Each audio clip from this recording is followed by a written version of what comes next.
Hello friends, welcome to Rashram institute YouTube channel. Rashram ಫೋಕಸ್ನಲ್ಲಿ ಇವತ್ತಿನ ಪ್ರಮುಖವಾದಂತಹ ಕರೆಂಟ್ ಅಫೇರ್ಸ್ ಟಾಪಿಕ್ಸ್ಗಳನ್ನು ಡಿಸ್ಕಸ್ ಮಾಡೋಣ. ಈಗ ನಾವು ಡಿಸ್ಕಸ್ ಮಾಡ್ತಾ ಇರುವಂತಹ ಈ ಕರೆಂಟ್ ಅಫೇರ್ಸ್ ಟಾಪಿಕ್ಸ್ಗಳ ನೋಟ್ಸ್ಗಳನ್ನು ನೀವು ಡೌನ್ಲೋಡ್ ಮಾಡ್ಕೋಬೇಕು ಅಂತಂದರೆ ರಾಶ್ರಮ್ ಇನ್ಸ್ಟಿಟ್ಯೂಟ್ನ ಟೆಲಿಗ್ರಾಮ್ ಚಾನಲನ್ನು ಸಬ್ಸ್ಕ್ರೈಬ್ ಮಾಡಿ. ಡಿಸ್ಕ್ರಿಪ್ಷನ್ ಬಾಕ್ಸ್ನಲ್ಲಿ ಈ ಟೆಲಿಗ್ರಾಮ್ ಚಾನಲ್ನ ಲಿಂಕನ್ನು ನೀಡಲಾಗಿದೆ. ಲಾಸ್ಟ್ ಸೆಷನ್ನಲ್ಲಿ ಫೆನ್ಸಿಂಗ್ ಕ್ರೀಡೆಗೆ ಸಂಬಂಧಪಟ್ಟಂತೆ ಭಾರತದ ಮೊದಲ ವಿಶ್ವ ಚಾಂಪಿಯನ್ಶಿಪ್ ಪದಕವನ್ನು ಗೆದ್ದುಕೊಟ್ಟವರು ಯಾರು ಅಂತ ಪ್ರಶ್ನೆಯನ್ನು ಕೇಳಲಾಗಿತ್ತು. ಆಪ್ಷನ್ಸ್ಗಳಲ್ಲಿ ಪ್ರತಿಭಾ ವಿನೋದ್, ಆಪ್ಷನ್ 2 ಅದಿತಿ ಅಶೋಕ್, ಭವಾನಿ ದೇವಿ ಅಥವಾ ಭಾಗ್ಯಶ್ರೀ ಪಾಟೀಲ್ ಅಂತ ನೀಡಲಾಗಿತ್ತು. ಸರಿಯಾದ ಉತ್ತರ ಏನು ಅಂತಂದರೆ ಆಪ್ಷನ್ 3 ಭವಾನಿ ದೇವಿ ಅವರು. ಇಮೇಜ್ನಲ್ಲಿ ಕಾಣ್ತಾ ಇರುವಂತಹ ಅವರ ಫೋಟೋವನ್ನು ಕೂಡ ನೋಡ್ಬೋದು. ಭವಾನಿ ದೇವಿ ಅವರು ಫೆನ್ಸಿಂಗ್ ಕ್ರೀಡೆಯಲ್ಲಿ ಭಾರತಕ್ಕೆ ಮೊದಲ ಬಾರಿಗೆ ವಿಶ್ವ ಚಾಂಪಿಯನ್ಶಿಪ್ ಮೆಡಲನ್ನು ತಂದುಕೊಟ್ಟಂತಹ ಕ್ರೀಡಾಪಟು ಆಗಿದ್ದಾರೆ, ಫೆನ್ಸಿಂಗ್ ಕ್ರೀಡಾಪಟು ಆಗಿದ್ದಾರೆ. Option 3 Bhavani Devi is right answer. ಈ ಫೆನ್ಸಿಂಗ್ ಕ್ರೀಡೆಯ ಬಗ್ಗೆ ಅಂಡರ್ಸ್ಟ್ಯಾಂಡ್ ಮಾಡ್ಕೊಳ್ಳೋದಾದರೆ ಈ ಇಮೇಜ್ನಲ್ಲಿ ನಾವು ಕ್ಲಿಯರ್ ಆಗಿ ಅಂಡರ್ಸ್ಟ್ಯಾಂಡ್ ಮಾಡ್ಕೋಬೋದು. ಯುದ್ಧ ಕ್ರೀಡೆಯಂತೆ ಕಾಣುವಂತಹ ಅಥವಾ ಕತ್ತಿ ಕಾಳಗದಂತೆ ಕಾಣುವಂತಹ ಈ ಒಂದು ಕ್ರೀಡೆಯನ್ನು ಫೆನ್ಸಿಂಗ್ ಅಂತ ಕರೆಯಲಾಗುತ್ತೆ. 15ನೇ ಶತಮಾನದಲ್ಲಿ ಈ ಮಿಲಿಟರಿ ತರಬೇತಿಗೆ ಪ್ರಾರಂಭವಾದಂತಹ ಈ ಫೆನ್ಸಿಂಗನ್ನು ನಂತರ ಸ್ಪರ್ಧಾತ್ಮಕ ಕ್ರೀಡೆಯಾಗಿ ಡೆವಲಪ್ ಮಾಡಲಾಗುತ್ತೆ. ಕಾಂಪಿಟೇಟಿವ್ ಫೀಲ್ಡ್ ಆಗಿ ಇದನ್ನು ಡೆವಲಪ್ ಮಾಡಲಾಗುತ್ತೆ. ಸೊ ಇದರಲ್ಲಿ ಪ್ರಮುಖವಾಗಿ 3 ವಿಭಾಗಗಳನ್ನು ನಾವು ಗುರುತಿಸ್ಬೋದು. ಈ ಒಂದು ಕೈಯಲ್ಲಿ ಕಾಣ್ತಾ ಇರುವಂತಹ ಕತ್ತಿಯ ಒಂದು ಕ್ರಾಸ್ ಸೆಕ್ಷನ್ ಅಥವಾ ಅದರ ಒಂದು ಥಿಕ್ನೆಸ್ಗೆ ಸಂಬಂಧಪಟ್ಟಂತೆ 3 ವಿಭಾಗಗಳನ್ನು ಮಾಡಲಾಗಿದೆ. ಮೊದಲನೇದು ಫಾಯಿಲ್ ಅಂತ, ಎರಡನೇದು ಎಪಿ ಅಂತ, ನಂತರ ಮೂರನೇದು ಸೇಬರ್ ಅಂತ. ಸೊ ಈ ರೀತಿಯಾಗಿ 3 ವಿಭಾಗಗಳನ್ನು ಮಾಡಲಾಗಿದೆ ಫೆನ್ಸಿಂಗ್ನಲ್ಲಿ. 15ನೇ ಶತಮಾನದಲ್ಲಿ ಇದನ್ನು ಮಿಲಿಟರಿ ತರಬೇತಿಗೆ ಮೊದಲು ಬಳಸಲಾಗ್ತಾ ಇತ್ತು. ನಂತರ ಈ ಒಂದು ಸ್ಪರ್ಧಾತ್ಮಕ ಕ್ರೀಡೆಯಾಗಿ ಇದನ್ನು ಡೆವಲಪ್ ಮಾಡಲಾಗುತ್ತೆ. ಸೊ ಇದರಲ್ಲಿ ಇರುವಂತಹ ವಿಭಿನ್ನ ಬ್ಲೇಡ್ಗಳಿಗೆ ಅನುಗುಣವಾಗಿ ಇದರ ವಿಭಾಗಗಳನ್ನು ನಾವು ಗುರುತಿಸ್ಬೋದು. ಭಾರತದಲ್ಲಿ 1974ನೇ ಇಸವಿಯಲ್ಲಿ ಮೊದಲ ಬಾರಿಗೆ ಈ ಫೆನ್ಸಿಂಗ್ ಅಸೋಸಿಯೇಷನ್ ಆಫ್ ಇಂಡಿಯಾವನ್ನು ಸ್ಥಾಪನೆ ಮಾಡಲಾಗುತ್ತೆ. ಆದರೆ ಭಾರತ ಸರ್ಕಾರದಿಂದ 1997ನೇ ಇಸವಿಯಲ್ಲಿ ಈ ಫೆನ್ಸಿಂಗ್ ಕ್ರೀಡೆಯನ್ನು ಅಧಿಕೃತವಾಗಿ ಈ ಒಂದು ಅಸೋಸಿಯೇಷನ್ಗೆ ಮನ್ನಣೆಯನ್ನು ನೀಡಲಾಗುತ್ತೆ ಅಂತ ನಾವು ಅಂಡರ್ಸ್ಟ್ಯಾಂಡ್ ಮಾಡ್ಕೋಬೋದು. ಸೊ ಈ ಮುಂದೆ ಬರುವಂತಹ ಒಲಿಂಪಿಕ್ಸ್ನಲ್ಲೂ ಕೂಡ ಭವಾನಿ ದೇವಿಯವರು ಪದಕವನ್ನು ಗೆಲ್ಲಿ ಅಂತ ನಾವೆಲ್ಲ ಆಶಿಸೋಣ. ಆನ್ಸರ್ ಮಾಡಿ ಕಮೆಂಟ್ ಮಾಡಿದಂತಹ ಎಲ್ಲ ಸ್ಟೂಡೆಂಟ್ಸ್ಗಳಿಗೂ ಕೂಡ congratulations and very well done. ಇದೇ ರೀತಿಯಾಗಿ ಡಿಸ್ಕಷನ್ನಲ್ಲಿ ಭಾಗವಹಿಸ್ತಾ ಇರಿ. ನಿಮ್ಮ ಆನ್ಸರ್ಗಳನ್ನು, ನಿಮ್ಮ ಸಜೆಷನ್ಸ್ಗಳನ್ನು ಕಮೆಂಟ್ ಮಾಡ್ತಾ ಇರಿ ಅಂತ ಹೇಳ್ತಾ ಇವತ್ತಿನ ಪ್ರಶ್ನೆ ಏನು ಅಂತ ನೋಡೋಣ. ಆನ್ಸರ್ ಮಾಡೋಕ್ಕೆ ಟ್ರೈ ಮಾಡಿ. ನೀವೆಲ್ಲ ಈ ಚಾರ್ಧಾಮ್ ಯಾತ್ರಾ ಅಂತ ಕೇಳಿರಬಹುದು. ಸೊ ಈ ಕೆಳಗಿನ ತೀರ್ಥ ಸ್ಥಳಗಳಲ್ಲಿ, ಚಾರ್ಧಾಮ್ಗಳಲ್ಲಿ ಯಾವ ಒಂದು ಸ್ಥಳವನ್ನು ಸೇರಿಸಲಾಗಿಲ್ಲ ಅಂತ ಗುರುತಿಸಬೇಕಾಗಿದೆ. ಸೊ ಈ 4 ಭಾರತದಲ್ಲಿರುವಂತಹ ಚಾರ್ಧಾಮ್ ತೀರ್ಥ ಪ್ರದೇಶಗಳಲ್ಲಿ ಈ ಕೆಳಗೆ ನೀಡಲಾದಂತಹ ಆಪ್ಷನ್ಸ್ಗಳಲ್ಲಿ ಯಾವುದು ಚಾರ್ಧಾಮ್ ತೀರ್ಥಯಾತ್ರೆ ಸ್ಥಳ ಅಲ್ಲ ಅಂತ ಗುರುತಿಸಿ ಕಮೆಂಟ್ ಮಾಡಿ. ಮೊದಲನೇದು ಕೇದಾರ್ನಾಥ್, ಆಪ್ಷನ್ 2 ಬದ್ರಿನಾಥ್, ಆಪ್ಷನ್ 3 ದ್ವಾರಕಾನಾಥ್ ಅಥವಾ ಆಪ್ಷನ್ 4 ಜಗನ್ನಾಥ್ ಅಂತ ನೀಡಲಾಗಿದೆ. ನಿಮ್ಮ ಉತ್ತರ ಏನು ಅಂತ ಕಮೆಂಟ್ ಬಾಕ್ಸ್ನಲ್ಲಿ ಕಮೆಂಟ್ ಮಾಡಿ. ಈ ಕೆಳಗೆ ನೀಡಲಾದಂತಹ 4 ಆಪ್ಷನ್ಸ್ಗಳಲ್ಲಿ ಚಾರ್ಧಾಮ್ ತೀರ್ಥಕ್ಷೇತ್ರ ಯಾವುದು ಅಲ್ಲ ಅಂತ ಗುರುತಿಸಿ ಕಮೆಂಟ್ ಬಾಕ್ಸ್ನಲ್ಲಿ ಕಮೆಂಟ್ ಮಾಡಿ. ಇನ್ನು ಇವತ್ತಿನ ಮೊದಲನೇ ಆರ್ಟಿಕಲ್ ಕೋಲ್ ಅಥವಾ ಕಲ್ಲಿದ್ದಲಿನ ಬಗ್ಗೆ ಡೀಟೇಲ್ ಆದಂತಹ ಇನ್ಫಾರ್ಮೇಷನ್ಸ್ಗಳನ್ನು ಅಂಡರ್ಸ್ಟ್ಯಾಂಡ್ ಮಾಡ್ಕೋಬೋದು. ಇದರಲ್ಲಿ ನೀವು GK ಮತ್ತು ಕರೆಂಟ್ ಅಫೇರ್ಸ್ ಎರಡನ್ನು ಕೂಡ ಕಂಪೈಲೇಷನ್ ಮಾಡಿಕೊಂಡು ಅಂಡರ್ಸ್ಟ್ಯಾಂಡ್ ಮಾಡ್ಕೋಬೋದು. ಕಾಂಟೆಕ್ಸ್ಟನ್ನು ಮೊದಲಿಗೆ ಅರ್ಥ ಮಾಡ್ಕೊಳ್ಳೋದಾದರೆ, ಈ ತಮಿಳುನಾಡಿನ ವಿದ್ಯುತ್ ಉತ್ಪಾದನಾ ಕಂಪನಿ ತಂಗೇಡ್ಕೋ ಅಂತ ಇದರ ಶಾರ್ಟ್ ಫಾರ್ಮ್ ಆಗುತ್ತೆ. TANGEDCO ಡಿಸ್ಟ್ರಿಬ್ಯೂಟರಿ ಕಂಪನಿ ಅಂತ, Tamil Nadu producer and energy distributing company ಅಂತ ಇದನ್ನು ಗುರುತಿಸಲಾಗುತ್ತೆ. ಸೊ ಈ ಒಂದು ತಮಿಳುನಾಡಿನ ವಿದ್ಯುತ್ ಉತ್ಪಾದನಾ ಕಂಪನಿಗೆ ಅದಾನಿ ಗ್ರೂಪ್ ಆಫ್ ಕಂಪನಿಯಿಂದ 2014ನೇ ಇಸವಿಯಲ್ಲಿ ಕಡಿಮೆ ದರ್ಜೆಯ ಕಲ್ಲಿದ್ದಲನ್ನು ಉತ್ತಮ ಗುಣಮಟ್ಟದ ಕಲ್ಲಿದ್ದಲು ಅಂತ ಹೇಳಿ ಸೆಲ್ ಮಾಡಲಾಗಿತ್ತು. ಅಂದರೆ ಹೆಚ್ಚಿನ ಮೌಲ್ಯವನ್ನು ಪಡೆದುಕೊಂಡು ಹೆಚ್ಚಿನ ಒಂದು ರೇಟಿಗೆ ಈ ಒಂದು ಕಲ್ಲಿದ್ದಲನ್ನು ಸೆಲ್ ಮಾಡಲಾಗಿತ್ತು ಅಥವಾ ಮಾರಾಟ ಮಾಡಲಾಗಿತ್ತು ಅಂತ ಈ ಒಂದು ಹೆಚ್ಚಿನ ಒಂದು ಎವಿಡೆನ್ಸ್ಗಳನ್ನು, ದಾಖಲೆಗಳನ್ನು ಇತ್ತೀಚೆಗೆ ಈ ಒಂದು ತಮಿಳುನಾಡಿನ ವಿದ್ಯುತ್ ಉತ್ಪಾದನಾ ಕಂಪನಿಯಿಂದ ಪ್ರೊಡ್ಯೂಸ್ ಮಾಡಲಾಗಿದೆ ಅಂತ ನ್ಯೂಸ್ನಲ್ಲಿ ಪಬ್ಲಿಷ್ ಆಗಿತ್ತು. ಸೊ ಈ ಒಂದು ಮಾಹಿತಿಯನ್ನು ಈ ಸಂಘಟಿತ ಅಪರಾಧ ಮತ್ತು ಭ್ರಷ್ಟಾಚಾರ ವರದಿ ಯೋಜನೆಯ ಅಡಿಯಿಂದ ಈ ಒಂದು ರಿಪೋರ್ಟನ್ನು ಪಬ್ಲಿಷ್ ಮಾಡಲಾಗಿದೆ.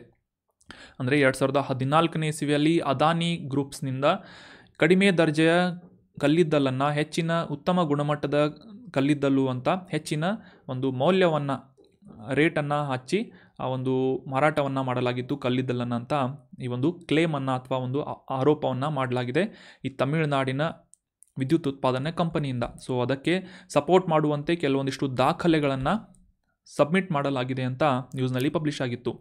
ಸೊ ಹೀಗಾಗಿ ಈ ಕಲ್ಲಿದ್ದಲು ಗ್ರೇಡ್ಗಳು, ಕಲ್ಲಿದ್ದಲಿನಲ್ಲಿ ಉತ್ತಮ ಗುಣಮಟ್ಟ ಅಥವಾ ಕಡಿಮೆ ಗುಣಮಟ್ಟದ ದರ್ಜೆ ಅಥವಾ ಗ್ರೇಡ್ಗಳನ್ನು ಯಾವ ರೀತಿಯಾಗಿ ವಿಭಾಗಿಸಲಾಗುತ್ತದೆ ಅನ್ನೋದು ನಮಗೆ examination point of view important ಆಗುತ್ತೆ.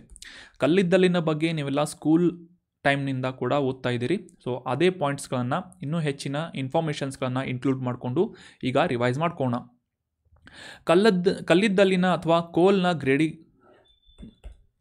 ಗ್ರೇಡ್ಸ್ ಯಾವ ರೀತಿಯಾಗಿ, ದರ್ಜೆಯನ್ನು ಯಾವ ರೀತಿಯಾಗಿ ನಿರ್ಧಾರ ಮಾಡಲಾಗುತ್ತೆ ಅಂತಂದರೆ, ಆ ಒಂದು ನಿರ್ದಿಷ್ಟವಾದಂತಹ ಕಲ್ಲಿದ್ದಲಿನ ಕೋರ್ ಅಥವಾ ವಸ್ತುವಿನಲ್ಲಿ ಎಷ್ಟು ಪ್ರಮಾಣದ ಇಂಗಾಲದ ಅಂಶ ಹೊಂದಿದೆ, ಆ ಒಂದು ಕಲ್ಲಿದ್ದಲು ಎಷ್ಟು ಪ್ರಮಾಣದ ಇಂಗಾಲ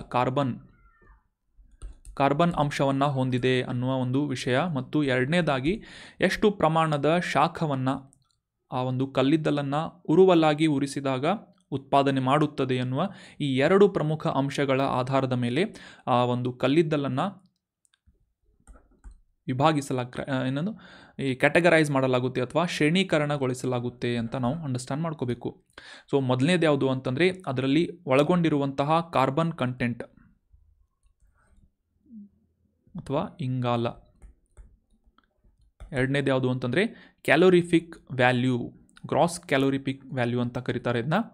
ಸೊ ಈ ಕ್ಯಾಲೋರಿಫಿಕ್ ವ್ಯಾಲ್ಯೂ ಅಂತಂದರೆ ಫಾರ್ ಎಕ್ಸಾಂಪಲ್ 1 kg ಕಲ್ಲಿದ್ದಲನ್ನು ನೀವು ಉರುವಲಾಗಿ ಉರಿಸಿದಾಗ ಎಷ್ಟು ಪ್ರಮಾಣದ ಶಾಖವನ್ನು ಅಥವಾ ಶಕ್ತಿಯನ್ನು ಉತ್ಪಾದನೆ ಮಾಡುತ್ತದೆ ಅನ್ನುವುದನ್ನು ಮೌಲ್ಯೀಕರಿಸುವಂತಹ ಒಂದು ಮಾನವಾಗಿ ಈ ಕ್ಯಾಲೋರಿಫಿಕ್ ವ್ಯಾಲ್ಯೂವನ್ನು ಗುರುತಿಸಲಾಗುತ್ತೆ. ಸಾಮಾನ್ಯವಾಗಿ ಇದನ್ನು ಕ್ಯಾಲೋರೀಸ್ ಪರ್ kg ಅಂತ ಒಂದು ಯೂನಿಟ್ ಮೂಲಕ ಗುರುತಿಸಲಾಗುತ್ತದೆ.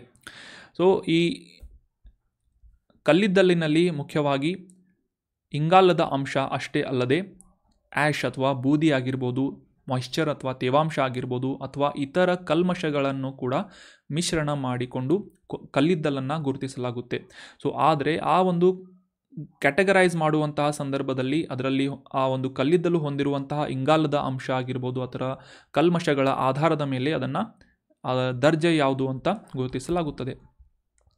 ಸೊ ಈಗ ನಮ್ಮ ಕೇಂದ್ರ ಕಲ್ಲಿದ್ದಲು ಸಚಿವಾಲಯದ ಅಡಿಯಲ್ಲಿ ಸುಮಾರು 17 ಕಲ್ಲಿದ್ದಲಿನ ಗ್ರೇಡ್ಸ್ಗಳನ್ನು ಗುರುತಿಸಲಾಗುತ್ತೆ. ಅದರಲ್ಲಿ ಉತ್ತಮ ಗುಣಮಟ್ಟದ ಅಥವಾ ಮೊದಲನೇ ಗ್ರೇಡ್ ಅತ್ಯುತ್ತಮ ಗುಣಮಟ್ಟದ ಕಲ್ಲಿದ್ದಲು ಯಾವುದು ಅಂತಂದರೆ 7000 ಕಿಲೋ ಕ್ಯಾಲರಿ ಪ್ರತಿ kgಗೆ ಶಾಖವನ್ನು ಉತ್ಪಾದನೆ ಮಾಡುವಂತಹ ಒಂದು ಕಲ್ಲಿದ್ದಲನ್ನು ಉತ್ತಮ ಗುಣಮಟ್ಟದ ಅಥವಾ ಗ್ರೇಡ್ 1 ಕಲ್ಲಿದ್ದಲು ಅಂತ ಗುರುತಿಸಲಾಗುತ್ತೆ.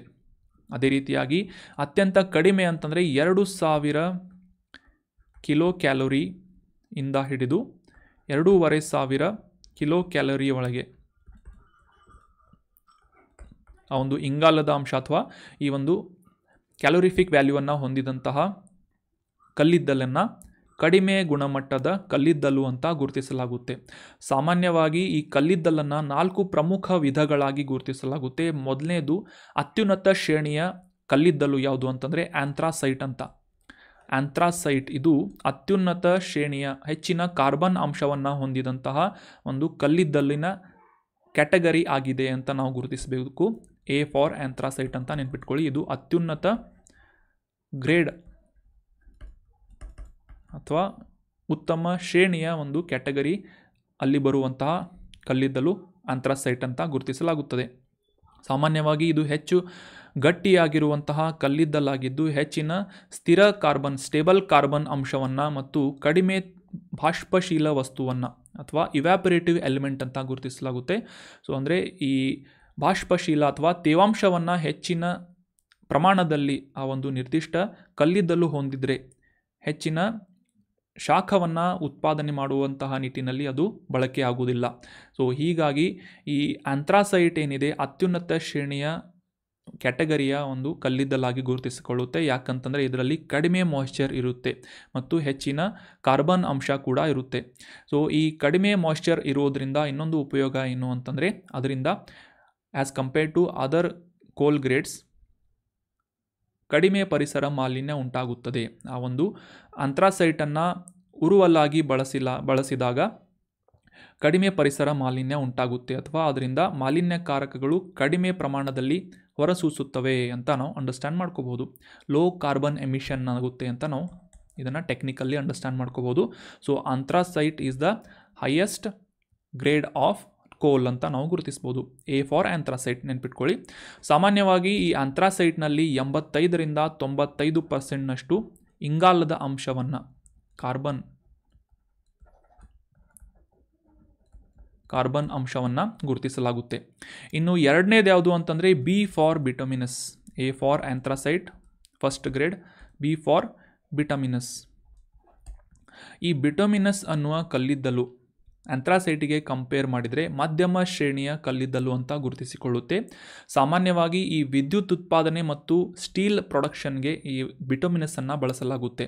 ಆಂಥ್ರಾಸೈಟನ್ನು ಯಾಕೆ ಬಳಸಿಲ್ಲ ಅಂತ ನೀವೆಲ್ಲ ಪ್ರಶ್ನೆ ಕೇಳ್ಬೋದು. ಉತ್ತಮ ಗುಣಮಟ್ಟದ ಗ್ರೇಡನ್ನು ಹೊಂದಿದ್ರೂ ಕೂಡ ಆಂಥ್ರಾಸೈಟನ್ನು ಇದು ಹೆಚ್ಚಿನ ಒಂದು ಮೌಲ್ಯವನ್ನು ಹೊಂದಿರುವ ಕಾರಣಕ್ಕಾಗಿ ಆಂಥ್ರಾಸೈಟಿನ ರೇಟ್ ಜಾಸ್ತಿ ಇರುವುದರಿಂದ ಮತ್ತು ಅದರ ಒಂದು ಅವೈಲೇಬಿಲಿಟಿ ಕಮ್ಮಿ ಆಗಿರುವುದರಿಂದ ಸಾಮಾನ್ಯವಾಗಿ ವಿದ್ಯುತ್ ಉತ್ಪಾದನೆ ಮತ್ತು ಸ್ಟೀಲ್ ಪ್ರೊಡಕ್ಷನ್ ಅಥವಾ ಉಕ್ಕಿನ ಉತ್ಪಾದನೆಯಲ್ಲಿ ಬಿಟುಮಿನಸ್ ಕಲ್ಲಿದ್ದಲನ್ನು ಬಳಸಲಾಗುತ್ತೆ. ಆ್ಯಸ್ ಕಂಪೇರ್ಡ್ ಟು ಆಂಥ್ರಾಸೈಟ್ ಇದು 80ರಿಂದ 75%ನಿಂದ 80%ನಷ್ಟು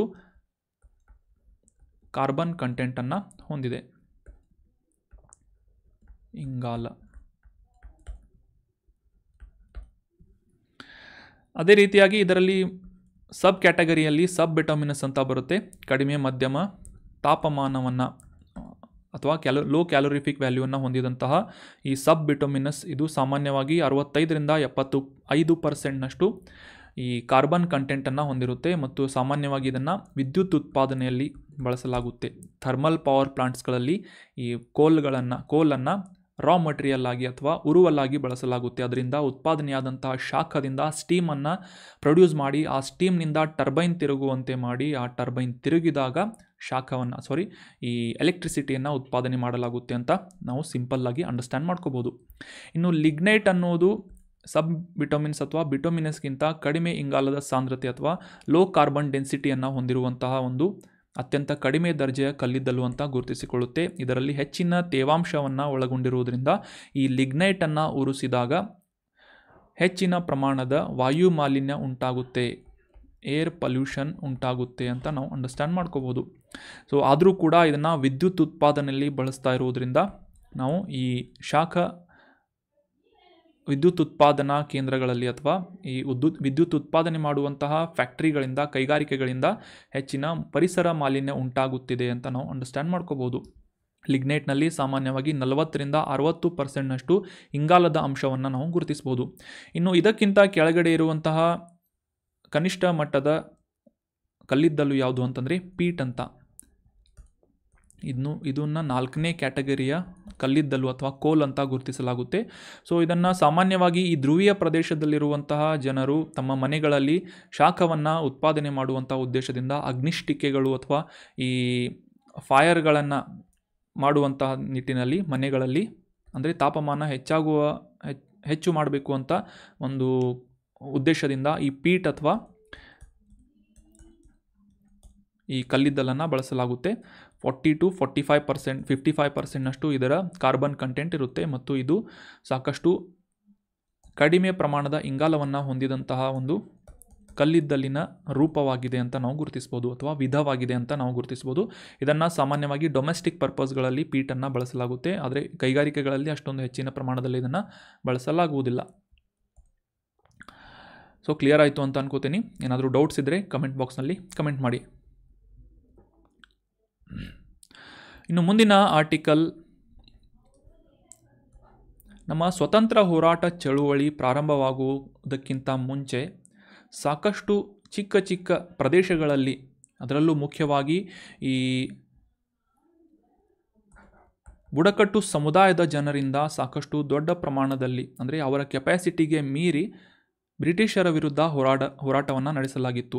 ಸೊ ಅದೇ ಒಂದು ಹೋರಾಟವನ್ನು ನಡೆಸಿದಂತಹ ವ್ಯಕ್ತಿ ಅಥವಾ ಹೋರಾಟವನ್ನು ನಡೆಸಿದಂತಹ ಈ ಬುಡಕಟ್ಟು ಸಮುದಾಯಗಳಲ್ಲಿ ಮುಂಡಾ ರಿವೋಲ್ಟ್ಸ್ ಅಥವಾ ಮುಂಡಾ ಬಂಡಾಯ ಅಂತ ಸಾಕಷ್ಟು ಫೇಮಸ್ ಆಗಿ ನಾವು ಈ ಹಿಸ್ಟ್ರಿಯನ್ನು ಓದಬೇಕಾಗುತ್ತೆ. ಅದು ಎಕ್ಸಾಮಿನೇಷನ್ ಪಾಯಿಂಟ್ ಆಫ್ ವ್ಯೂ ಕೂಡ ಸಾಕಷ್ಟು ಇಂಪಾರ್ಟೆಂಟ್ ಆಗುತ್ತೆ. ಸೊ ಈ ಬುಡಕಟ್ಟು ಜನಾಂಗದ ಬಂಡಾಯದ ಬಗ್ಗೆ ನೀವೆಲ್ಲ ಓದಿರ್ತೀರಿ ಅಂತ ಅನ್ಕೋತೀನಿ.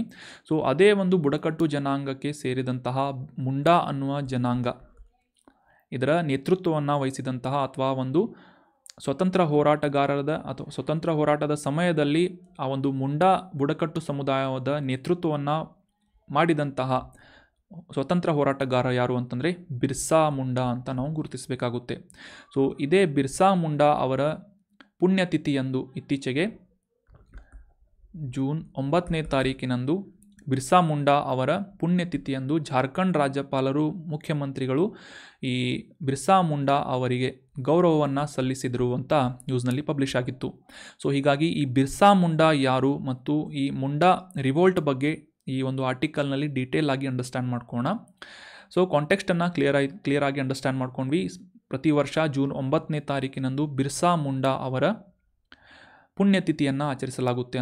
ಅಂದರೆ ಅವರು ತಮ್ಮ ಜೀವವನ್ನು ಸ್ವತಂತ್ರ ಹೋರಾಟಕ್ಕಾಗಿ ತ್ಯಜಿಸಿದಂತಹ ದಿನ ಅಥವಾ ಬಲಿದಾನವನ್ನು ನೀಡಿದಂತಹ ದಿನ ಅಂತ ನಾವು ಗುರುತಿಸಬೇಕಾಗುತ್ತೆ ಬಿರ್ಸಾ ಮುಂಡಾ ಅಂತ. ಸೊ ಬಿರ್ಸಾ ಮುಂಡಾ ಅವರ ಬಗ್ಗೆ ತಿಳ್ಕೊಳ್ಳೋದಾದರೆ 19ನೇ ಶತಮಾನದ ಪ್ರಾರಂಭದಲ್ಲಿ ಜನಪದ ವೀರನಾಗಿ ಬುಡಕಟ್ಟು ಸ್ವತಂತ್ರ ಹೋರಾಟಗಾರನಾಗಿ ಮುಖ್ಯವಾಗಿ ಈ ಬಿಹಾರ್ ಮತ್ತು ಜಾರ್ಖಂಡ್ ಪ್ರದೇಶದಲ್ಲಿರುವಂತಹ ಛೋಟಾ ನಾಗ್ಪುರ್ ಪ್ರಸ್ಥಭೂಮಿಯಲ್ಲಿ ಮುಂಡಾ ಬುಡಕಟ್ಟು ಸಮುದಾಯವನ್ನು ಆ ಒಂದು ಬಂಡಾಯವನ್ನು ಅದರ ನೇತೃತ್ವವನ್ನು ವಹಿಸಿದಂತಹ ವ್ಯಕ್ತಿ ಬಿರ್ಸಾ ಮುಂಡಾ ಅಂತ ಗುರುತಿಸಬೇಕಾಗುತ್ತೆ. ಸೊ ಈ ಛೋಟಾ ನಾಗ್ಪುರ್ ಬೆಲ್ಟ್ನಲ್ಲಿ 19ನೇ ಶತಮಾನದಲ್ಲಿ ಬಿಹಾರ್ ಮತ್ತು ಜಾರ್ಖಂಡ್ನಲ್ಲಿ ಬ್ರಿಟಿಷ್ ವಸಾಹತುಶಾಹಿ ವಿರುದ್ಧ ಆಂದೋಲನವನ್ನು ನಡೆಸಿದಂತಹ ವ್ಯಕ್ತಿ ವೀರ ಬಿರ್ಸಾ ಮುಂಡಾ ಅಂತ ನಾವು ನೆನಪಿಟ್ಕೋಬೇಕು. 1908ನೇ ಇಸ್ವಿಯಲ್ಲಿ ಏನಾಗುತ್ತೆ ಅಂತಂದರೆ ಈ ಛೋಟಾ ನಾಗ್ಪುರ್ ಟೆನೆನ್ಸಿ ಆ್ಯಕ್ಟನ್ನು ಪ್ರಾರಂಭ ಮಾಡಲಾಗುತ್ತೆ. ಸೊ ಈ ಟೆನೆನ್ಸಿ ಆ್ಯಕ್ಟ್ನ ಅಡಿಯಲ್ಲಿ ಏನಾಗುತ್ತೆ ಅಂತಂದರೆ ಈ ಮುಂಡಾ ಬುಡಕಟ್ಟು ಸಮುದಾಯದವರು ತಾವು ಹೊಂದಿದ್ದಂತಹ ಪ್ರದೇಶವನ್ನು ಬ್ರಿಟಿಷರಿಂದ ಎನ್ಕ್ರೋಚ್ಮೆಂಟ್ ಮಾಡಲಾಗುತ್ತೆ ಅಥವಾ ಬಲವಂತವಾಗಿ ಆ ಒಂದು ಭೂಸ್ವಾಧೀನ ಮಾಡಲಾಗುತ್ತೆ. ಸೊ ಈ ಒಂದು ಆ್ಯಕ್ಟ್ನ ವಿರುದ್ಧ ಛೋಟಾ ನಾಗ್ಪುರ್ ಟೆನೆನ್ಸಿ ಆ್ಯಕ್ಟ್ನ ವಿರುದ್ಧ ಈ ಮುಂಡಾ ಸಮುದಾಯದವರು ಬಂಡಾಯವನ್ನು ಸಾರ್ತಾರೆ. ಸೊ ಇದೇ ಒಂದು ಬಂಡಾಯವನ್ನು ಸಾರಿದಂತಹ ಮುಂಡಾ ಸಮುದಾಯದ ನೇತೃತ್ವವನ್ನು ವಹಿಸಿ ಆ ಮುಂಡಾ ಸಮುದಾಯದ ನಾಯಕನಾಗಿ ಬ್ರಿಟಿಷರ ವಿರುದ್ಧ ಈ ವಸಾಹತುಶಾಹಿಗಳ ವಿರುದ್ಧ ಹೋರಾಟ ಮಾಡಿದಂತಹ ವ್ಯಕ್ತಿ ಯಾರು ಅಂತಂದರೆ ಬಿರ್ಸಾ ಮುಂಡಾ ಒಬ್ಬ ಸ್ವತಂತ್ರ ಹೋರಾಟಗಾರ ಅಂತ ನಾವು ಗುರುತಿಸಬೇಕು. ಸೊ ಆದಿವಾಸಿಗಳು ಈ ಬ್ರಿಟಿಷರನ್ನು ಸಾಮಾನ್ಯವಾಗಿ ಉಲ್ಗುಲನ್ ಅಥವಾ ಡಿಕುಗಳು ಅಂತ ಗುರುತಿಸ್ತಿದ್ರು, ಅಂದರೆ ಹೊರಗಿನವರು ಅಂತ ಇವರನ್ನು ಗುರುತಿಸ್ತಾ ಇದ್ರು ಅವರ ಭಾಷೆಯಲ್ಲಿ. ಸೊ ಈ ಜಮೀನ್ದಾರಿ ಪದ್ಧತಿಯ ಇಂಟ್ರೊಡ್ಯೂಸ್ ಮಾಡಿದ ನಂತರ 1894ರಿಂದ ಈ ಮುಂಡಾ ಸಮುದಾಯದವರು ಬ್ರಿಟಿಷ್ ಮತ್ತು ಈ ವಸಾಹತುಶಾಹಿ ಜನರ ವಿರುದ್ಧ ಹೋರಾಟವನ್ನು ನಡೆಸಲು ಪ್ರಾರಂಭ ಮಾಡ್ತಾರೆ. ಸೊ ನಂತರ ಇವರ ರಿವೋಲ್ಟ್ ಏನಿದೆ ಅಥವಾ ಬಂಡಾಯವನ್ನು ಬ್ರಿಟಿಷರಿಂದ ಹತ್ತಿಕ್ಕಲಾಗುತ್ತೆ. 1900 ಜೂನ್ 9 ಈ ಒಂದು ದಿನದಂದು ಬಿರ್ಸಾ ಮುಂಡಾ ಅವರು 25ನೇ ವಯಸ್ಸಿನಲ್ಲಿ ನಿಧನರಾಗ್ತಾರೆ. ಸೊ ಇದೇ ಒಂದು ದಿನವನ್ನು ಇತ್ತೀಚೆಗೆ ಬಿರ್ಸಾ ಮುಂಡಾ ಅವರ ಪುಣ್ಯತಿಥಿಯನ್ನು ಆಚರಿಸಲಾಯಿತು ಅಂತ ನಾವು ಅಂಡರ್ಸ್ಟ್ಯಾಂಡ್ ಮಾಡ್ಕೋಬೇಕು. ಸೊ ಇದು ಮುಖ್ಯವಾಗಿ ಭೂಮಿಯನ್ನು ಹಸ್ತಾಂತರಿಸುವಂತಹ ನಿಟ್ಟಿನಲ್ಲಿ ಪ್ರಮುಖವಾದಂತಹ ನಿರ್ಬಂಧನೆಗೆ ಕಾರಣವಾಗುತ್ತೆ. ನಂತರ ಬ್ರಿಟಿಷರು ಸಾಕಷ್ಟು ಮಾಡಿಫಿಕೇಷನ್ಸ್ಗಳನ್ನು ಮಾಡಿಕೊಂಡು ಈ ಮುಂಡಾ ಸಮುದಾಯಕ್ಕೆ ತಮ್ಮ ಒಂದು ಜಾಗವನ್ನು ಬಿಟ್ಕೊಡ್ತಾರೆ. 2000ರಲ್ಲಿ ಈ ಜನ್ಮ ವಾರ್ಷಿಕೋತ್ಸವವನ್ನು ಜಾರ್ಖಂಡ್ ರಾಜ್ಯವನ್ನು ಸ್ಥಾಪಿಸುವುದರೊಂದಿಗೆ ಈ ಬಿರ್ಸಾ ಮುಂಡಾ ಅವರ ಜನ್ಮ ವಾರ್ಷಿಕೋತ್ಸವವನ್ನು ಆಚರಿಸಲಾಗುತ್ತೆ. ಅಂದರೆ 2000ನೇ ಇಸ್ವಿಯಲ್ಲಿ ಈ ಜಾರ್ಖಂಡ್ ರಾಜ್ಯ ಉದಯವಾಗುತ್ತೆ ಅಂತ ನಾವು ಅಂಡರ್ಸ್ಟ್ಯಾಂಡ್ ಮಾಡ್ಕೋಬೇಕು. ಸೊ ಇತ್ತೀಚೆಗೆ ಅಂದರೆ 2021ನೇ ಇಸ್ವಿಯಲ್ಲಿ ನವೆಂಬರ್ 15ನೇ ತಾರೀಕಿನಂದು ಬಿರ್ಸಾ ಮುಂಡಾ ಅವರ ಜನ್ಮದಿನವನ್ನು ಜನಜಾತಿಯ ಗೌರವ್ ದಿವಸ್ ಅಂತ ಆಚರಿಸಬೇಕು ಅಂತ ನಮ್ಮ ಕೇಂದ್ರ ಸರ್ಕಾರದಿಂದ ನಿರ್ಧಾರ ಮಾಡಿ ಒಂದು ಡಿಕ್ಲರೇಷನನ್ನು ಮಾಡಲಾಗುತ್ತೆ.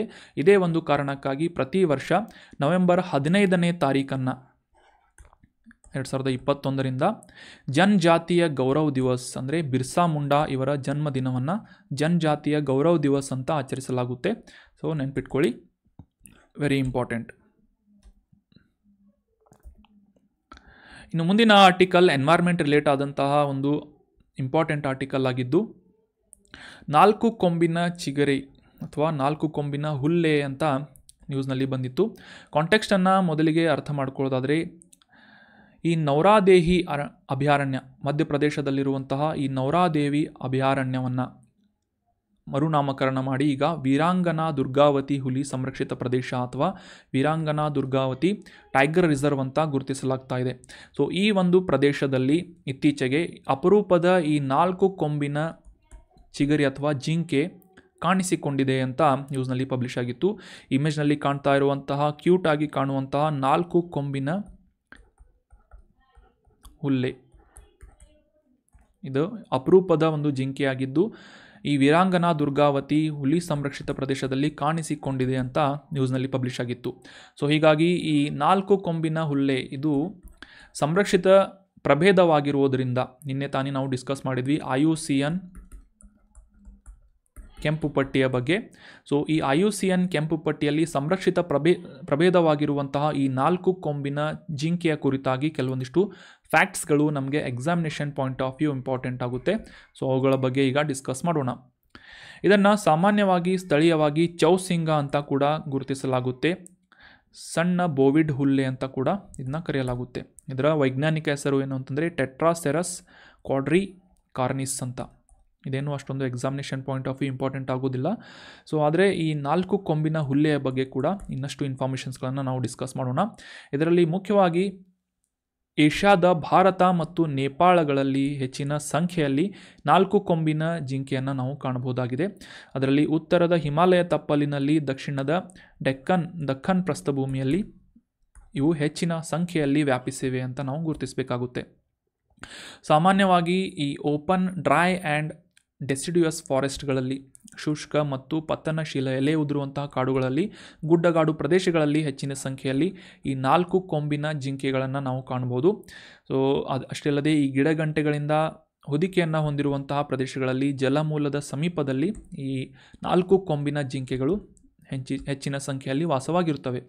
ಇನ್ನು international union for conservation of nature ಇದರ ಕೆಂಪು ಪಟ್ಟಿಯಲ್ಲಿ ಈ 4 ಕೊಂಬಿನ ಜಿಂಕೆಯನ್ನು ದುರ್ಬಲ ವರ್ಗ ಅಥವಾ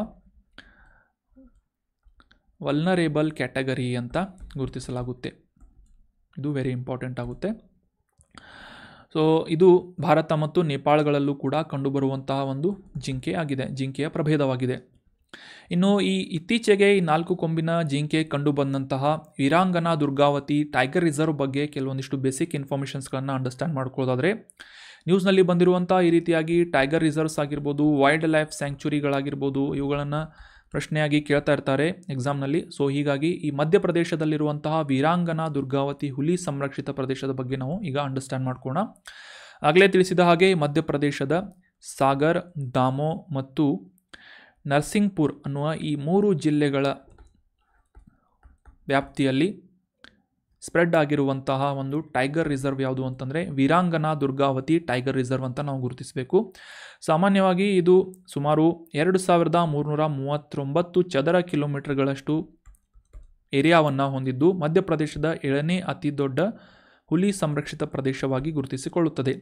ಇನ್ನು ನರ್ಮದಾ ಮತ್ತು ಯಮುನಾ ನದಿಗಳ ಜಲಾನಯನ ಪ್ರದೇಶದಲ್ಲಿ ಈ ವೀರಾಂಗನಾ ದುರ್ಗಾವತಿ ಟೈಗರ್ ರಿಸರ್ವ್ ವ್ಯಾಪಿಸಿದ್ದು, ಸಾಮಾನ್ಯವಾಗಿ ಇಲ್ಲಿ ನಾವು ಈ ಒಣ ಎಲೆಯುದಿರುವಂತಹ ಕಾಡುಗಳಲ್ಲಿ ಬೆಳೆಯುವಂತಹ ಮರಗಳಾದಂತಹ ತೇಗ, ಸಹಜ, ಧೋರಾ, ಬೇರ್, ಆಮ್ಲಗಳಂತಹ ಮರಗಳನ್ನು ನಾವು ಕಾಣಬಹುದಾಗಿದೆ. ಮತ್ತು ಸಾಮಾನ್ಯವಾಗಿ ಇಲ್ಲಿ ಟೈಗರ್ ರಿಸರ್ವ್ ಅಂತಂದರೆ ಆಬ್ವಿಯಸ್ಲಿ ಇಲ್ಲಿ ಹುಲಿ ಇದ್ದೇ ಇರುತ್ತೆ. ಚಿರತೆಗಳು, ತೋಳ, ನರಿ, ಇಂಡಿಯನ್ ಫಾಕ್ಸ್ ಆಗಿರ್ಬೋದು, ಪಟ್ಟೆ, ಕತ್ತೆ ಕಿರುಬ, ಹೈನಾ ಅಂತ ಕರಿತೇವೆ, ನೀಲ್ಗಾಯ್, ಚಿಂಕಾರ್, ಚಿತಾಲ್, ಸಂಬಾರ್, ಬ್ಲ್ಯಾಕ್ ಬಕ್ ಆಗಿರ್ಬೋದು, ಬಾರ್ಕಿಂಗ್ ಡಿಯರ್ ಆಗಿರ್ಬೋದು, ಕಾಮನ್ ಲಂಗೂರ್ ಆಗಿರ್ಬೋದು, ಸೀಸಸ್ ಮಕಾಕ್ ಆಗಿರ್ಬೋದು, ಸಾಕಷ್ಟು ವೈವಿಧ್ಯಮಯವಾದಂತಹ ಪ್ರಾಣಿ ಸಂಕುಲವನ್ನು ಈ ವೀರಾಂಗನಾ ದುರ್ಗಾದೇವಿ ಹುಲಿ ಸಂರಕ್ಷಿತ ಪ್ರದೇಶ ಮಧ್ಯಪ್ರದೇಶದಲ್ಲಿರುವಂತಹ ಈ ಒಂದು ಟೈಗರ್ ರಿಸರ್ವ್ ಹೊಂದಿದೆ ಅಂತ ನಾವು ಸಿಂಪಲ್ಲಾಗಿ ಅಂಡರ್ಸ್ಟ್ಯಾಂಡ್ ಮಾಡ್ಕೋಬೋದು. ಇನ್ನು ಪ್ರಧಾನಮಂತ್ರಿಯವರು ಪ್ರಮಾಣ ವಚನವನ್ನು ಸ್ವೀಕರಿಸಿದ ನಂತರ ಮೊದಲ ಬಾರಿಗೆ ಓವರ್ಸೀಸ್ ಟ್ರಿಪ್ಪನ್ನು ಮಾಡ್ತಾ ಇದ್ದಾರೆ. 50ನೇ G7 ಶೃಂಗಸಭೆ ಈ ಬಾರಿಗೆ ಇಟಲಿಯಲ್ಲಿ ಆಯೋಜನೆ ಆಗ್ತಾ ಇದೆ. ಭಾರತ ಈ G7 ಒಕ್ಕೂಟದ ಸದಸ್ಯತ್ವವನ್ನು ಹೊಂದಿಲ್ಲದೇ ಇದ್ದರೂ ಕೂಡ ಈ ಹೋಸ್ಟಿಂಗ್ ನೇಷನ್ಗಳಿಂದ ಈ G7 ಸಮ್ಮಿಟ್ ಅಥವಾ ಶೃಂಗಸಭೆಗಳಿಗೆ ಭಾರತವನ್ನು ಮೇಲಿಂದ ಮೇಲೆ ಆಹ್ವಾನಿಸಲಾಗ್ತಾ ಇರುತ್ತೆ. ಫಾರ್ ಎಕ್ಸಾಂಪಲ್, ಕಳೆದ 2 ವರ್ಷಗಳ ಹಿಂದೆ ಫ್ರಾನ್ಸ್ನಲ್ಲಿ ಈ G7 ಶೃಂಗಸಭೆ ನಡೆದಿತ್ತು. ಸೊ ಆ ಒಂದು ಸಂದರ್ಭದಲ್ಲೂ ಕೂಡ ಫ್ರಾನ್ಸ್ ದೇಶದ ಅಧ್ಯಕ್ಷರಿಂದ ಇಮ್ಯಾನ್ಯುಯಲ್ ಮ್ಯಾಕ್ರಾನ್ ಅವರಿಂದ ಭಾರತದ ಪ್ರಧಾನಮಂತ್ರಿ ಅವರನ್ನು ಇನ್ವೈಟ್ ಮಾಡಲಾಗಿತ್ತು. ಅದೇ ರೀತಿಯಾಗಿ G7 2024 ಇದು 50ನೆಯ G7 ಶೃಂಗಸಭೆ ಇದು ಇಟಲಿಯಲ್ಲಿ ಜರುಗ್ತಾ ಇದೆ. ಸೊ ಇದರಲ್ಲಿ ನಮ್ಮ ಭಾರತದ ಪ್ರಧಾನಮಂತ್ರಿಯವರು ಪಾರ್ಟಿಸಿಪೇಟ್ ಮಾಡ್ತಾ ಇದ್ದಾರೆ ಅನ್ನೋದು ಇಂಪಾರ್ಟೆಂಟ್ ಆದಂಥ ಮಾಹಿತಿಯಾಗಿದೆ. ಸೊ ಇದೇ ಒಂದು ಸಂದರ್ಭದಲ್ಲಿ ಭಾರತದ ಜಗತ್ತಿನ ಮುಂದುವರಿದಂತಹ ರಾಷ್ಟ್ರಗಳ ಒಕ್ಕೂಟವಾಗಿರುವಂತಹ G7ನ ಶೃಂಗಸಭೆ ನಡೆದಂತಹ ಸಂದರ್ಭದಲ್ಲಿ ಆಯಾ ದೇಶದ ನಾಯಕರುಗಳೊಂದಿಗೆ ಭಾರತದ ಪ್ರಧಾನಮಂತ್ರಿಯವರು ಚರ್ಚೆಯನ್ನು ನಡೆಸಲಿದ್ದಾರೆ, ಮುಖ್ಯವಾದಂತಹ ವಿಷಯಗಳ ಬಗ್ಗೆ ಚರ್ಚೆ ಮಾಡಲಿದ್ದಾರೆ ಅಂತ ಇತ್ತೀಚೆಗೆ ನ್ಯೂಸ್ನಲ್ಲಿ ಪಬ್ಲಿಷ್ ಆಗಿತ್ತು. ಸೊ ಹೀಗಾಗಿ G7 ಶೃಂಗಸಭೆ 2024ರ ಈ ಒಂದು ಸಮಿಟನ್ನು ಇಟಲಿಯಲ್ಲಿ ಆಯೋಜನೆ ಮಾಡಲಾಗಿದೆ. ಇಟಲಿಯ ಪ್ರಧಾನಮಂತ್ರಿ ಅವರಿಂದ ಮೋದಿ ಅವರನ್ನು ಕೂಡ ಆಹ್ವಾನ ಮಾಡಲಾಗಿದೆ ಅಂತ ನಾವು ಅಂಡರ್ಸ್ಟ್ಯಾಂಡ್ ಮಾಡ್ಕೋಬೋದು. ಇನ್ನು ವಿಶ್ವ ಬ್ಯಾಂಕ್ ಅಥವಾ ವರ್ಲ್ಡ್ ಬ್ಯಾಂಕ್ನಿಂದ ಇತ್ತೀಚೆಗೆ ಗ್ಲೋಬಲ್ ಎಕನಾಮಿಕ್ ಪ್ರಾಸ್ಪೆಕ್ಟಸ್ ಅಂತ ಒಂದು ವರದಿಯನ್ನು ಪಬ್ಲಿಷ್ ಮಾಡಲಾಗಿದೆ. ನೋಟ್ ಮಾಡಿ ಇಟ್ಕೊಳ್ಳಿ, ವರ್ಲ್ಡ್ ಬ್ಯಾಂಕ್ನಿಂದ ವಾರ್ಷಿಕವಾಗಿ ಈ ಗ್ಲೋಬಲ್ ಎಕನಾಮಿಕ್ ಪ್ರಾಸ್ಪೆಕ್ಟಸ್ ಅಂತನ್ನುವ ವರದಿಯನ್ನು ರಿಪೋರ್ಟನ್ನು ಪಬ್ಲಿಷ್ ಮಾಡಲಾಗುತ್ತೆ. ಸೊ ಇದೇ ಒಂದು ಗ್ಲೋಬಲ್ ಎಕನಾಮಿಕ್ ಪ್ರಾಸ್ಪೆಕ್ಟಸ್ ಅನ್ನುವ ವರದಿಯ ಅಡಿಯಲ್ಲಿ ವರ್ಲ್ಡ್ ಬ್ಯಾಂಕ್ನಿಂದ ಭಾರತ ಅತಿ ವೇಗವಾಗಿ ಬೆಳೀತಾ ಇರುವಂತಹ ದೇಶಗಳಲ್ಲಿ ಒಂದಾಗಿದ್ದು ಇದರ GDP ಗ್ರೋತ್ ರೇಟ್ ಏನಿದೆ ಸುಮಾರು 6.7%ನಷ್ಟು ಆಗಲಿದೆ ಅಂತ ಒಂದು ಪ್ರಿಡಿಕ್ಷನನ್ನು ಮಾಡಿದೆ ಅಥವಾ ನಿರೀಕ್ಷೆಯನ್ನು ಸೂಚಿಸಲಾಗಿದೆ ಈ ಒಂದು ವರ್ಲ್ಡ್ ಬ್ಯಾಂಕ್ನಿಂದ ಅಂತ ನಾವು ಅಂಡರ್ಸ್ಟ್ಯಾಂಡ್ ಮಾಡ್ಕೋಬೇಕು. ಸೊ ಸಾಮಾನ್ಯವಾಗಿ ಈ ಒಂದು ಮುಂದುವರಿದಂತಹ ರಾಷ್ಟ್ರಗಳಿಗಿಂತ ಕೂಡ ಭಾರತ ಅತಿ ವೇಗವಾಗಿ ಆರ್ಥಿಕ ಅಭಿವೃದ್ಧಿಯನ್ನು ಹೊಂದ್ತಾ ಇದ್ದು 6.7%ನಷ್ಟು GDP ಗ್ರೋತನ್ನು ಹೊಂದಲಿದೆ ಅಂತ ಈ ಒಂದು ವರ್ಲ್ಡ್ ಬ್ಯಾಂಕ್ನಿಂದ ವರದಿಯನ್ನು ಪಬ್ಲಿಷ್ ಮಾಡಲಾಗಿದೆ. ಅದೇ ರೀತಿಯಾಗಿ 2024ರ ವರ್ಷದಲ್ಲಿ ಮುಂಗಾರು ನಿರೀಕ್ಷಿತ ಪ್ರಮಾಣದಲ್ಲಿ ಇರುವುದರಿಂದ ಈ ಇನ್ಫ್ಲೇಷನ್ ರೇಟ್ ಅಥವಾ ಹಣದುಬ್ಬರ ಕೂಡ ಕಡಿಮೆ ಆಗಲಿದೆ ಅಂತ ಈ ಒಂದು ವರ್ಲ್ಡ್ ಬ್ಯಾಂಕ್ನಿಂದ ನಿರೀಕ್ಷೆಯನ್ನು ಮಾಡಲಾಗಿದೆ ಅಥವಾ ಈ ಒಂದು ರಿಪೋರ್ಟ್ನಲ್ಲಿ ಪಬ್ಲಿಷ್ ಮಾಡಲಾಗಿದೆ. So that was all about today's articles friends. ಈಗ ಡಿಸ್ಕಸ್ ಮಾಡಲಾದಂಥ ಆರ್ಟಿಕಲ್ಸ್ಗಳ ಮೇಲಿನ ಕೆಲವೊಂದಿಷ್ಟು ಇಂಪಾರ್ಟೆಂಟ್ ಪ್ರಶ್ನೆಗಳನ್ನು ರ್ಯಾಪಿಡ್ ರಿವಿಷನ್ ಸೆಷನ್ನಲ್ಲಿ ಡಿಸ್ಕಸ್ ಮಾಡೋಣ. ಮೊದಲನೇ ರಿವಿಷನ್ ಪ್ರಶ್ನೆ ಏನು ಅಂತಂದರೆ, ಈ ಕೆಳಗಿನ ಯಾವ ಕಲ್ಲಿದ್ದಲು ದರ್ಜೆ ಇತರ ಕಲ್ಲಿದ್ದಲಿನ ಕ್ಯಾಟಗರಿಗೆ ಹೋಲಿಸಿದರೆ ಹೆಚ್ಚಿನ ಕ್ಯಾಲೋರಿಫಿಕ್ ಮೌಲ್ಯವನ್ನು ಗ್ರಾಸ್ ಕ್ಯಾಲೋರಿಫಿಕ್ ವ್ಯಾಲ್ಯೂವನ್ನು ಹೊಂದಿದೆ ಅಂತ ಗುರುತಿಸಬೇಕು. Option 1 bituminous, option 2 anthracite, option 3 lignite ಅಥವಾ ಆಪ್ಷನ್ 4 ಮೇಲಿನ ಯಾವುದು ಅಲ್ಲ ಅಂತ ನೀಡಲಾಗಿದೆ. ಸೊ ಆಗಲೇ ನಾನು ಡಿಸ್ಕಸ್ ಮಾಡಿದೆ, ಎ ಫಾರ್ ಆಂಥ್ರಾಸೈಟ್ ಇದು highest percent of carbon element ಅಥವಾ ಕಾರ್ಬನ್ನಿನ ಹೆಚ್ಚಿನ ಪ್ರಮಾಣವನ್ನು ಅಂಶವನ್ನು ಹೊಂದಿರುವಂತಹ ಒಂದು ಕಲ್ಲಿದ್ದಲಾಗಿದ್ದು ಈ ಗ್ರೇಡ್ಗಳಲ್ಲಿ ಅತ್ಯುನ್ನತ ಸ್ಥಾನದಲ್ಲಿ ಬರುತ್ತೆ ಅಂತ ನಾವು ಅಂಡರ್ಸ್ಟ್ಯಾಂಡ್ ಮಾಡ್ಕೋಬೇಕು. ಅದೇ ರೀತಿಯಾಗಿ ಹೆಚ್ಚಿನ ಕ್ಯಾಲೋರಿಫಿಕ್ ವ್ಯಾಲ್ಯೂವನ್ನು ಕೂಡ ಹೊಂದಿದೆ, ಕಿಲೋ ಕ್ಯಾಲರಿ ಪರ್ kg ಅಂತ ನಾವು ಅಂಡರ್ಸ್ಟ್ಯಾಂಡ್ ಮಾಡ್ಕೊಂಡ್ವಿ. ಸೊ ಅಂಥ್ರಾಸೈಟ್ ಸಾಮಾನ್ಯವಾಗಿ 7000ಕ್ಕೂ ಹೆಚ್ಚು kilo calorie per kg calorific ವ್ಯಾಲ್ಯೂವನ್ನು ಹೊಂದಿದೆ. So anthracite is the highest grade in coal. ಎರಡನೇದು ಬಿಟುಮಿನಸ್, ಬಿ ಫಾರ್ ಬಿಟುಮಿನಸ್. ನಂತರ ಲಿಗ್ನೇಟ್ ಬರುತ್ತೆ ಮೂರನೇ ಸ್ಥಾನದಲ್ಲಿ. ಮೊದಲನೇ ಸ್ಥಾನದಲ್ಲಿ ಆಂಥ್ರಾಸೈಟ್, ಇದರಲ್ಲಿ 85ರಿಂದ 95%ನಷ್ಟು ಕಾರ್ಬನ್ ಅಂಶ, ಸ್ಥಿರ ಕಾರ್ಬನ್ನಿನ ಅಂಶ ಇದ್ದು ಹೆಚ್ಚಿನ ಕ್ಯಾಲೋರಿಫಿಕ್ ಮೌಲ್ಯವನ್ನು ಹೊಂದಿದೆ ಅಂತ ನಾವು ಅಂಡರ್ಸ್ಟ್ಯಾಂಡ್ ಮಾಡ್ಕೋಬೋದು. ನಂತರ ಬಿಟುಮಿನಸ್, ಸಬ್ ಬಿಟುಮಿನಸ್, ನಂತರ ಲಿಗ್ನೈಟ್ ಮತ್ತು ಲಾಸ್ಟಲ್ಲಿ ಪೀಟ್.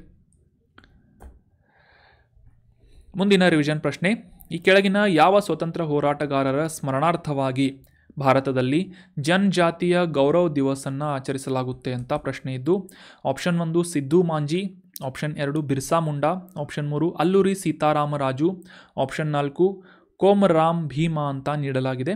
ಸೊ ಸರಿಯಾದ ಉತ್ತರ ಏನು ಅಂತಂದರೆ ಆಪ್ಷನ್ 2. ಸ್ವತಂತ್ರ ಪೂರ್ವದಲ್ಲಿ ಈ ವಸಾಹತುಶಾಹಿ ವಿರೋಧಿಯಾಗಿ ಮುಂಡಾ ಸಮುದಾಯವನ್ನು, ಬುಡಕಟ್ಟು ಸಮುದಾಯವನ್ನು ಬಂಡಾಯವೆಬ್ಬಿಸಿ ಈ ಬ್ರಿಟಿಷರ ವಿರುದ್ಧ ಹೋರಾಟ ಮಾಡುವಂತೆ ನೇತೃತ್ವವನ್ನು ವಹಿಸಿದಂತಹ ನಾಯಕ ಬಿರ್ಸಾ ಮುಂಡಾ. ಇವರ ಜನ್ಮದಿನವನ್ನು ನವೆಂಬರ್ 21ನೇ ತಾರೀಕಿನಂದು ಪ್ರತಿ ವರ್ಷ ಜನಜಾತಿಯ ಗೌರವ ದಿವಸ್ ಅಂತ ಆಚರಿಸಬೇಕು ಅಂತ 2021ನೇ ಇಸ್ವಿಯಲ್ಲಿ ಭಾರತ ಸರ್ಕಾರದಿಂದ ನಿರ್ಧಾರ ಮಾಡಲಾಗುತ್ತೆ. ಸೊ ಬಿರ್ಸಾ ಮುಂಡಾ ಇವರ ಸ್ಮರಣಾರ್ಥವಾಗಿ ಈ ಒಂದು ಜನಜಾತಿಯ ಗೌರವ ದಿವಸನ್ನು ಆಚರಿಸಲಾಗುತ್ತದೆ. ಮುಂದಿನ ರಿವಿಷನ್ ಪ್ರಶ್ನೆ, ವೀರಾಂಗನಾ ದುರ್ಗಾವತಿ ಹುಲಿ ಸಂರಕ್ಷಿತ ಪ್ರದೇಶ ಭಾರತದ ಯಾವ ರಾಜ್ಯದಲ್ಲಿದೆ ಅಂತ ಪ್ರಶ್ನೆ ಇದೆ.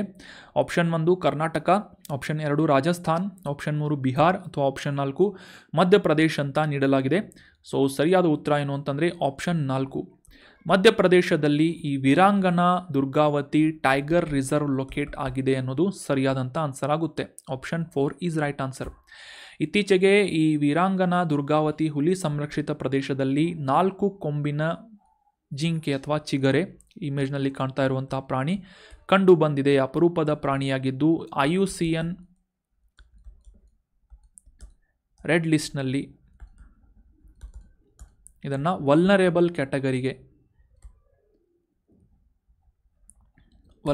ಅಥವಾ ದುರ್ಬಲ ಕ್ಯಾಟಗರಿಯಲ್ಲಿ ಸೇರಿಸಲಾಗಿದೆ ಅಂತ ನಾವು ಅಂಡರ್ಸ್ಟ್ಯಾಂಡ್ ಮಾಡ್ಕೋಬೋದು.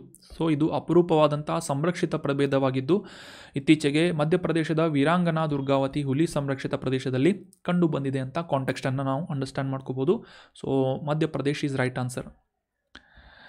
ಮುಂದಿನ ರಿವಿಷನ್ ಪ್ರಶ್ನೆ, 2024ರ G7 ಶೃಂಗಸಭೆಯನ್ನು ಆಯೋಜಿಸುತ್ತಿರುವಂತಹ ದೇಶ ಯಾವುದು ಅಂತ ಪ್ರಶ್ನೆ ಇದೆ.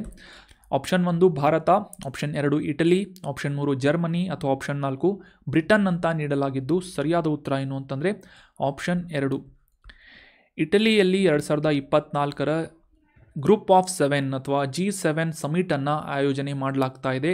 ಇದೇ ಒಂದು ಕಾರಣಕ್ಕಾಗಿ ಇಟಲಿಯ ಪ್ರಧಾನಮಂತ್ರಿಯವರಿಂದ ಭಾರತದ ಪ್ರಧಾನಮಂತ್ರಿ ಅವರನ್ನು ಆಹ್ವಾನ ಮಾಡಲಾಗಿದ್ದು ಭಾರತ G7 ಗ್ರೂಪಿಂಗ್ಸ್ನ ಒಕ್ಕೂಟದ ಸದಸ್ಯ ರಾಷ್ಟ್ರ ಆಗಿಲ್ಲದೆ ಹೋದರೂ ಕೂಡ ಇಟಲಿಗೆ G7 ಶೃಂಗಸಭೆಯಲ್ಲಿ ಭಾಗವಹಿಸುವಂಥ ಉದ್ದೇಶದಿಂದ ಪ್ರಧಾನಮಂತ್ರಿಯವರು ಪ್ರಯಾಣ ಬೆಳೆಸಲಿದ್ದಾರೆ ಅಂತ ನ್ಯೂಸ್ನಲ್ಲಿ ಪಬ್ಲಿಷ್ ಆಗಿತ್ತು.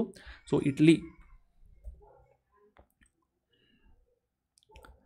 So that was all about today's articles and discussion friends. ಈ ಕಾಂಟೆಂಟನ್ನು ನಿಮ್ಮ ಎಲ್ಲ ಫ್ರೆಂಡ್ಸ್ಗಳ ಜೊತೆ ಶೇರ್ ಮಾಡಿ. ಈ ನೋಟ್ಸ್ಗಳನ್ನು ಟೆಲಿಗ್ರಾಮ್ ಚಾನಲ್ನಿಂದ ಡೌನ್ಲೋಡ್ ಮಾಡ್ಕೊಳ್ಳಿ.